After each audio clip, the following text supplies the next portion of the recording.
This time of year is a time for ghost stories. Christmas, to me, is a time for wine and to share ghost stories. As the great late M.R. James, who was provost of King's College, Cambridge, every Christmas Eve he assembled all his students to read ghost stories.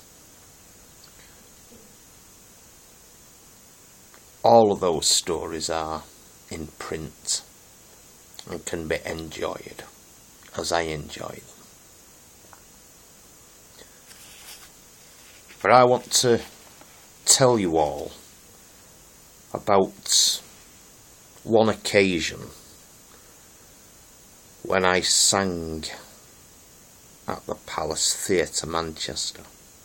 I appeared there on two different occasions. The first occasion was August 1995. I was lucky to be involved in a large-scale musical by Noel Coward called Cavalcade. It was a touring show. I was asked to do the tour, but I was occupied with other things. So I did a week at the Palace Theatre, Manchester, and I did 2 weeks at Birmingham Hippodrome. It was a wonderful experience, wonderful. Since I was in the youth theatre in the 1980s, at Contact Theatre, top of Oxford Road, next to the Academy, I used to pass the Palace Theatre on my way to the workshops, which was held every Thursday night at Contact Youth Theatre. And every time I used to pass the Palace Theatre, I always had that burning desire to play there, whether it was singing or acting. So August 1995, my dream came true. To be in a large-scale musical with well-known people off the television was wonderful. Wonderful. Then, in 1999, winter, November 1999, I was lucky to appear there again. This time in a one-night, Sunday night variety show. Mark Little, who was appearing in Neighbours, the television show, he was top of the bill. And I was on before him, so he actually stood in the wings watching me perform my song, which was The Colours of My Life from the circus show Barnum. Wonderful night. But I arrived at the palace probably 2 hours before curtain up, and it was so strange because although there was over 30 people in the show that night, there was just nobody about. You know, at one point I actually had the whole of the Palace Theatre all to myself. It was a strange experience. The dimly lit corridors. There was just not a sound anywhere. I went in other dressing rooms. The dressing room I was occupying was probably 3 floors up a flight of stone steps.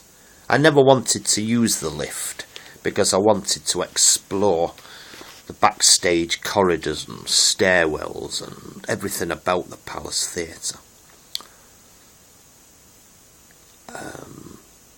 But there was just nobody about at all. Nobody. Just dim lights, dim, chilly corridors.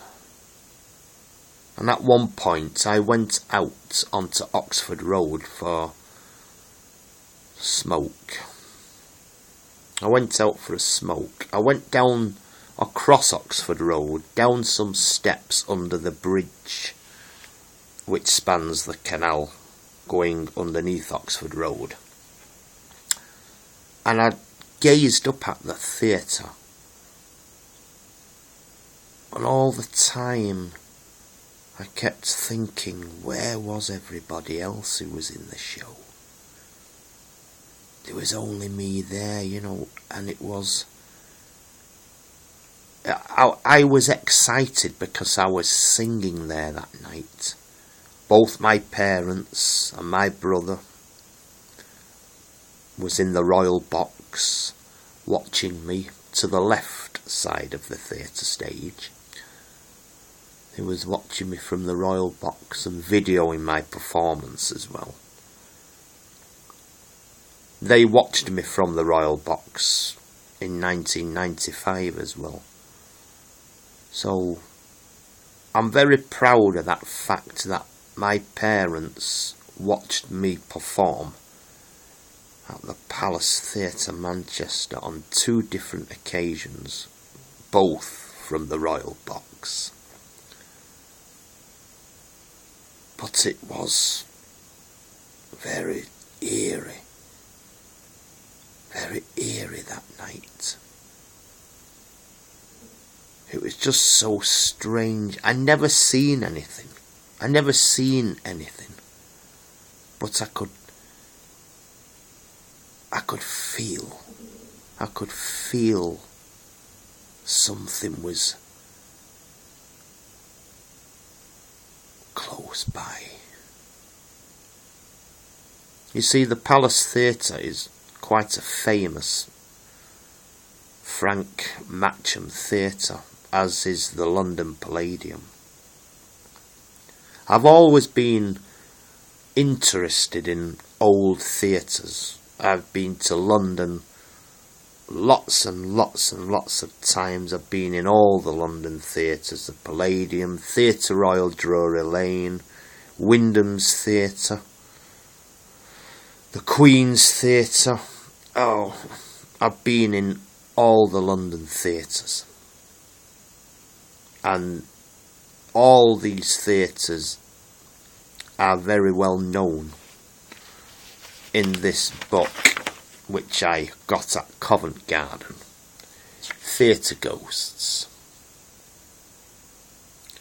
Theatre Ghosts. I purchased this book from an old bookstore in Covent Garden, probably round about 1988, roundabout. So everything is documented in this book about all the theatres, and I'm going to read 2 passages which concern the Palace Theatre Manchester.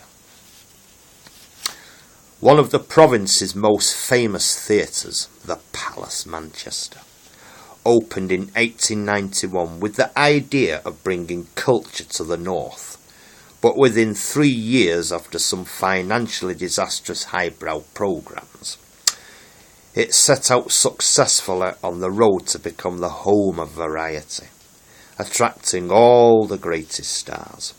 Its reputation for professional excellence has been maintained to this day despite economic setbacks in the 1970s, which resulted in the Palace and its rival theatre the Opera House, being taken over by the civil engineering and construction company Northwest Holst.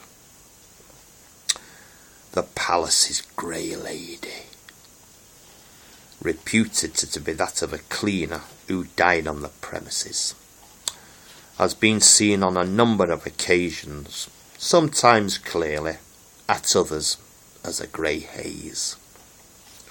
The former sightings include that by a workman engaged in major renovations before the theatre reopened in 1981. When he used one of the ladies' toilets, the new men's room was not yet ready. However, the cubicle partitions were not in place, and he was disconcerted to see an elderly woman sitting in the corner, looking at him.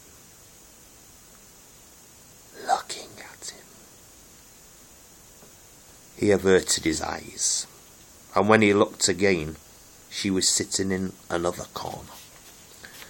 When she vanished, he did not know whether to be scared or relieved. Another incident in 1987 was when Geordie, a member of the house staff, decided to take a shower. He was about to enter dressing room 14 when, through the glass panel fire door, he saw a woman cleaner going into dressing room 15 at the end of the corridor. Despite deciding to warn her of his intentions, he followed her. But there was no one in dressing room 15 when he entered, nor was there any other exits. There was only one door, but no sign of the woman. So they are two occasions. Another occasion concerned Lawrence McBride, one of the stage door staff, who had to complete his nightly duties with a security check of the building. In 1985, having started at the top, he finished in the stalls by the orchestra pit. As a final gesture, he shone his torch into the grand tier, upper circle, and stopped at what appeared to be a patch of grey smoke. His automatic reaction was that someone had disobeyed the no smoking rule in the auditorium and left one burning. Clearly noting the position, he hurried to investigate, but there was nothing to be found.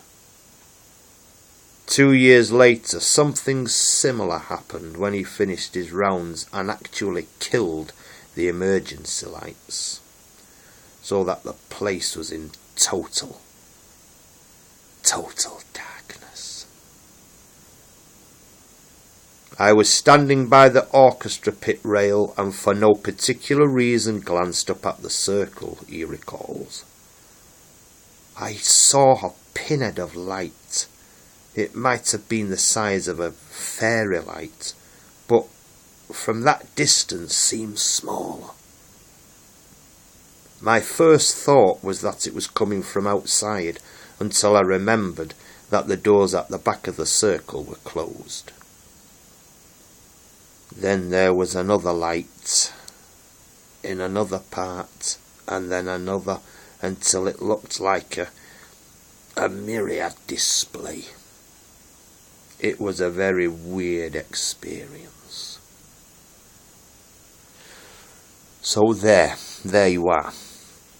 3 different accounts of weird happenings at Manchester's Palace Theatre. The Palace Theatre, to me, is the most beautiful,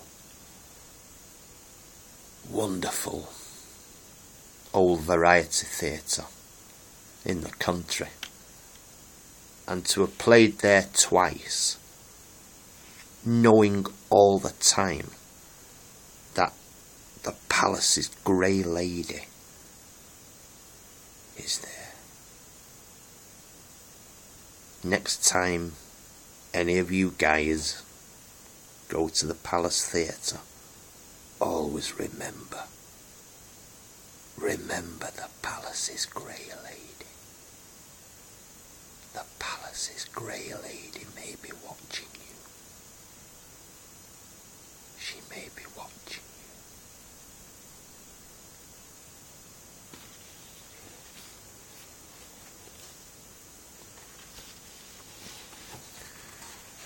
Because we are so near Christmas now, I absolutely adore my ghost stories late on at night. So I am going to read one now.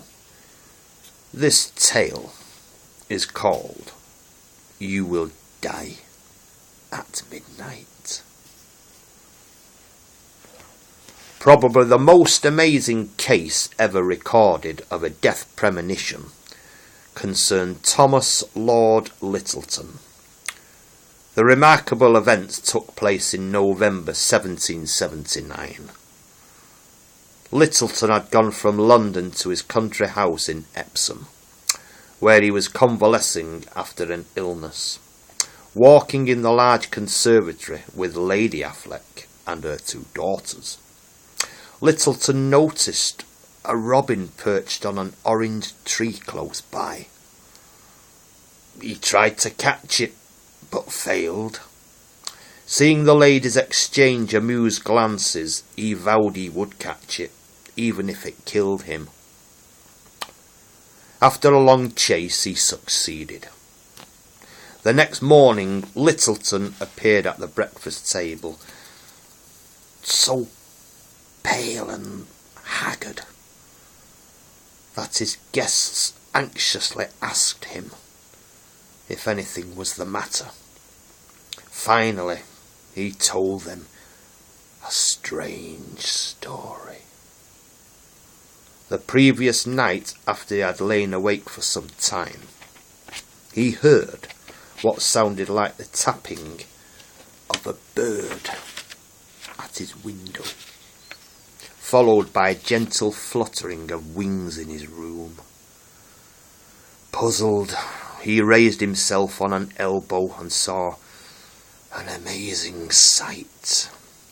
In the centre of the room stood a beautiful woman dressed in white, with a small robin perched like a falcon on her wrist. This woman told him to prepare for death, as he had only a short time left to live. When Littleton was able to speak, he asked how long he had. The phantom replied, "Not 3 days, and you will depart at the hour of 12. For 2 days Littleton fluctuated between despondency and hysterical gaiety.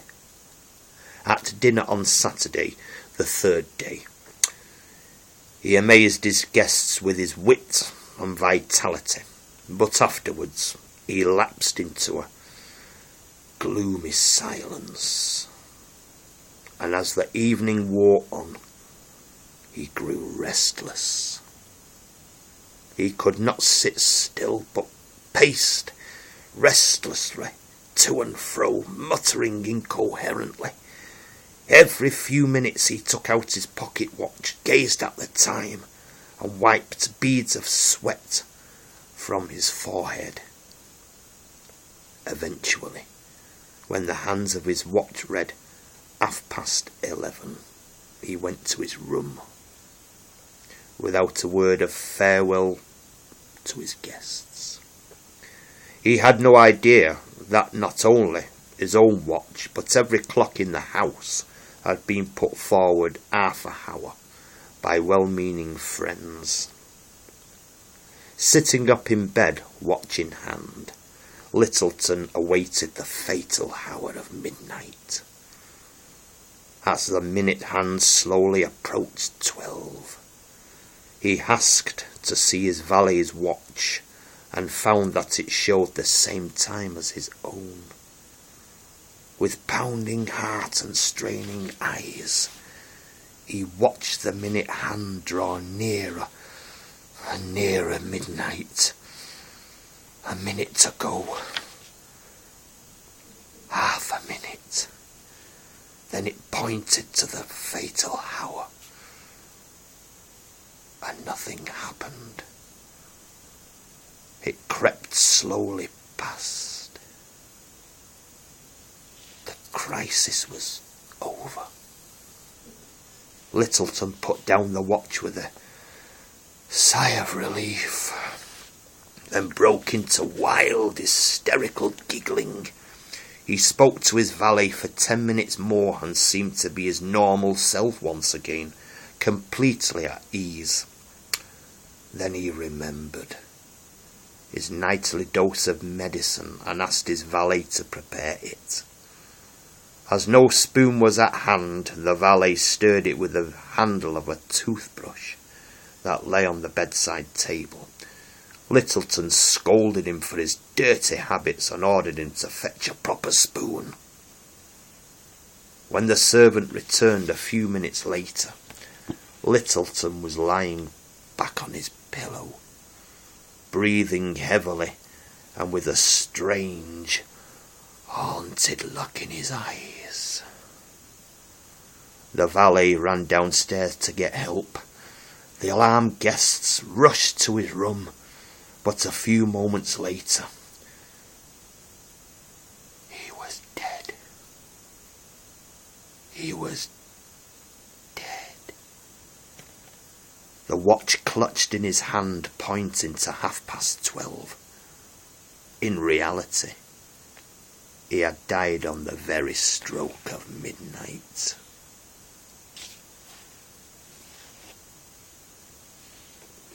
Always remember, there are dark corners inhabited by evil spooks, ghosts. I hope you enjoyed them tales of terror, but true.